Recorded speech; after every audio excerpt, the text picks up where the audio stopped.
السلام عليكم، مرحبا بكم معي في هذا الفيديو جديد. في هذا الفيديو غادي نشرح لكم شابتر 17 من رومان Elle était une fois un vieux couple heureux. دونك نبداو على بركة الله كيف العادة لي زيفينمون اللي كاينين في هذا الشابتر.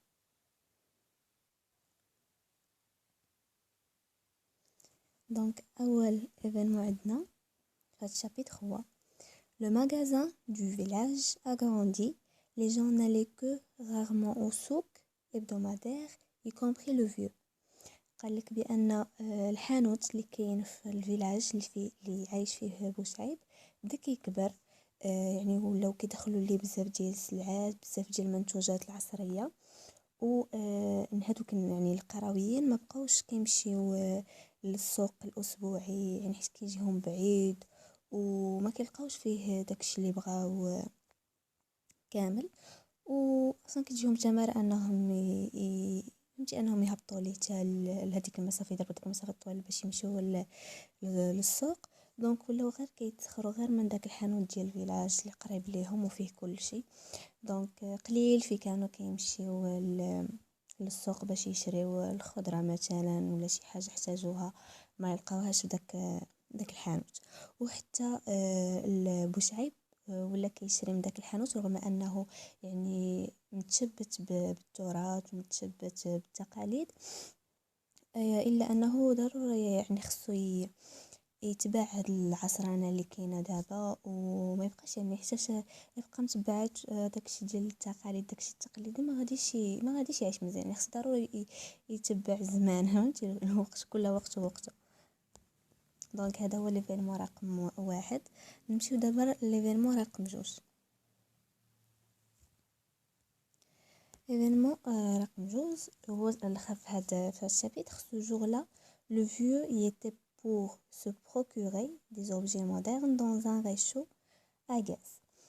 قالك بان هذا النهار بوشعيب مشى لداك الحانوت اللي قلت لكم وباش يشري بعض المنتوجات العصريه بحال الزيت، بحال السكاكين، بحال المقلاة، بحال الكسكاس للزوجه ديالو. وشرى حتى داك البوطه.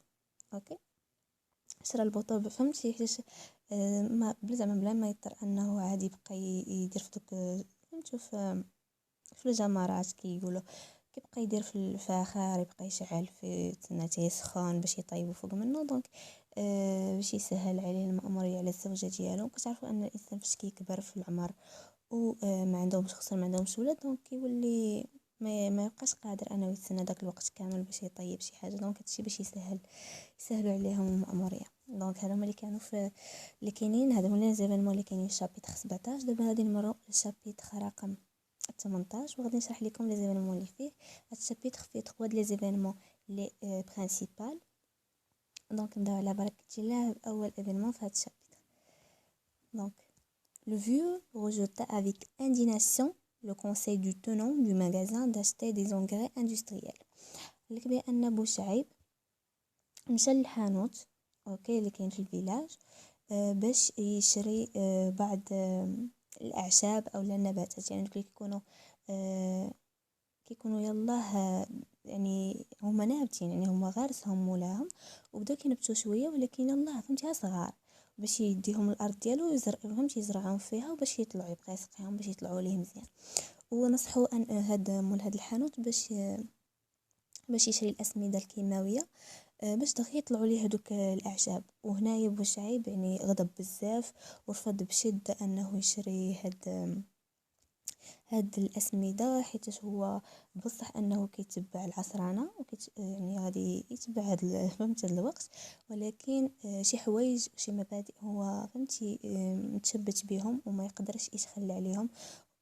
قال ليه زعما ان هاد فهمتي غيقدموا بطريقه غير طبيعيه، هادشي يقدر يؤدي بطبيعه الحال حوايج ماشي طبيعيين عندهم اثار سلبيه على صحه الانسان. دونك هذا هو ليفينمون رقم 1. نمر دابا ليفينمون رقم 2. Il acheta un cuisseau de chevaux et des plats puis revint chez lui. قالك بان بوشعيب من بعد داك النقاش هو مول الحانوت شرا واحد دوك اللعبه الحديد اللي كيداروا في الرجل ديال المعزه. باش يركبهم ليها، وشرى كذلك النباتات والاعشاب، ومن بعد رجع للدار ديالو. ليفينمون اخير في هذا الشابيتر هو هذا: il planta les arbres et se mit à écrire l'histoire du saint avec l'espoir qu'un jour le manuscrit serait découvert et publié. قال لك بان من رجع للدار ديالو ومشى زرع هذوك الاعشاب ولا دوك النباتات في الارض ديالو. الزوجه ديالو كانت ديجا موجده ليه اتاي، يعني عارفه مزيان باللي من غادي خصو زعما من يرجع من زرعه ديال دوك الاعشاب انه كيبغي يشرب اتاي.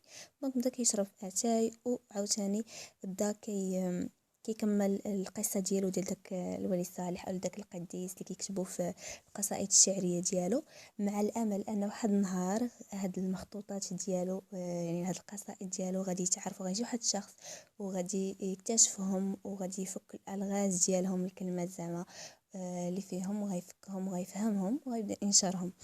دونك هادو هما لي زيفينمون اللي كاينين في شابيتر 17 و في شابيتر 18. كنتمنى انكم تكونوا فهمتوهم مزيان، و الا فهمتوا ووصلتكم الفكره كنتمنى انكم تدعموني بلايك، واللي عنده اي تساؤل مرحبا يخليه لي في كومونتير، و اللي باقي ما اشترك كنتمنى من كل قلبي انه يشترك في القناه ديالي باش يدعمني ونزيد نحط لكم فيديوهات اخرين. كنضرب لكم موعد ان شاء الله في الفيديو القادم باش نكمل لكم الشرح ديال هذا الغومون. الى اللقاء ومع السلامه ان شاء الله في الفيديو القادم.